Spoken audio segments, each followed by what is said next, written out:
didn't have the Springbok emblem. And don't talk about apartheid. Yeah. No one answers. He says, now you go and sort that thing out. Now, they had to change a decision, compelled by Madiba, well, partly because they needed him, because they needed to convince FIFA to readmit South Africa, even though one of the preconditions, which was a non-racial South Africa, that was before there was a constitution, you know. So, in other words, from where if you are an official, you've just come out of Congress and your membership has given you a mandate. Now you are forced to actually, I mean, isn't that dictatorship? No. In some way? That's the essence of the struggle. Sports, rugby was a component. It was not the totality of the struggle. Madiba had a sense of the totality. He had spent his time studying the enemy, the Afrikaner, studying how the war between the Afrikaner and the British led to decades of enmity and hostility, and one trying to win over the other. And he knew that let us not find ways forward that give them that excuse. So he said, this is a segment, chaps, but put it in the big picture. And he knew there that he had to fight that battle. And today we look back and say, what a good thing. Well, leaders sometimes lead from being in the front, sometimes from being at the back. And I can give many examples of Madiba where he has led from the back like a shepherd herding a flock of sheep, and other times jumping in the front.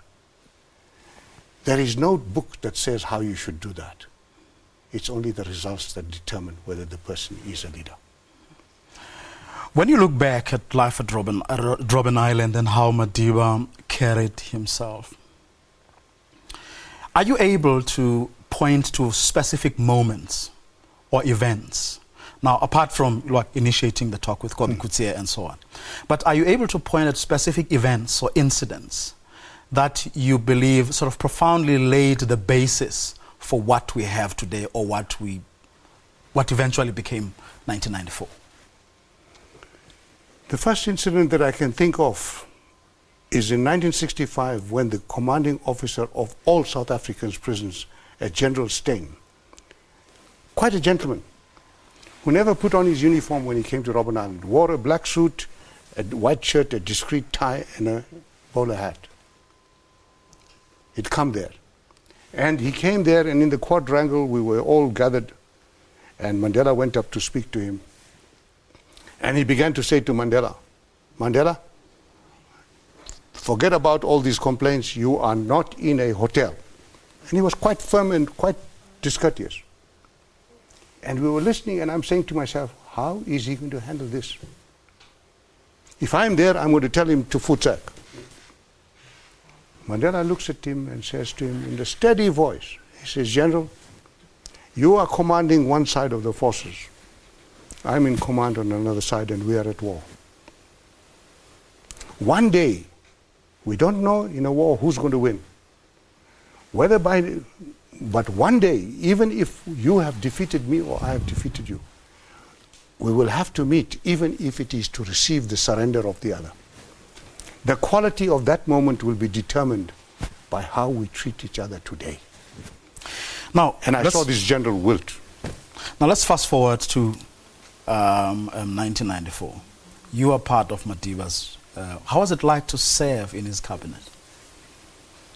An enormous privilege, but also the 5 years taught me that I'm not a politician. I'm just a freedom fighter. But to serve under Madiba was always an empowering experience. He gave you the space to do things, sometimes too much space. But he had a sense of humor also. He could debate with you in the roughest of ways. But he was always able to reach out to you next day and still talk. And you could respond and converse with him. Now, after next Sunday, we're probably, as a nation, going to start debating, if we haven't started already, the essence of Madiba. Madiba himself said that he's a product of the struggle, the product of the ANC. It's what made him. And he has talked about his colleagues and the immense impression they made on him and how they have helped him correct his own failings and shortcomings.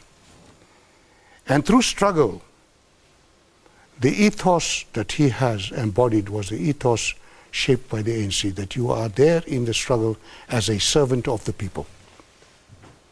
You can make your humanity is gained by not doing what we all do for ourselves. That is normal and correct.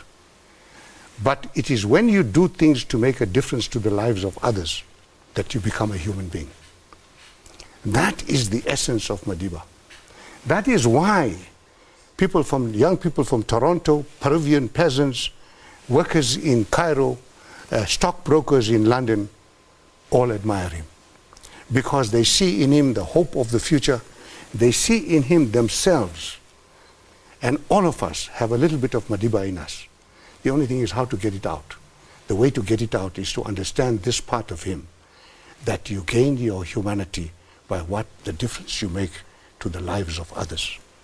And that's what makes you a servant of the people. Mr. Maharaj, thank you very much for sharing your insights to the lifetimes of Madiba. Thank you. Mr. Maharaj, who spent years and years with Madiba at Robben Island, but also as a minister in his cabinet. Up next, Danny Jordan, SAFA president, talking about how Madiba changed the world of soccer in South Africa, but indeed in the world.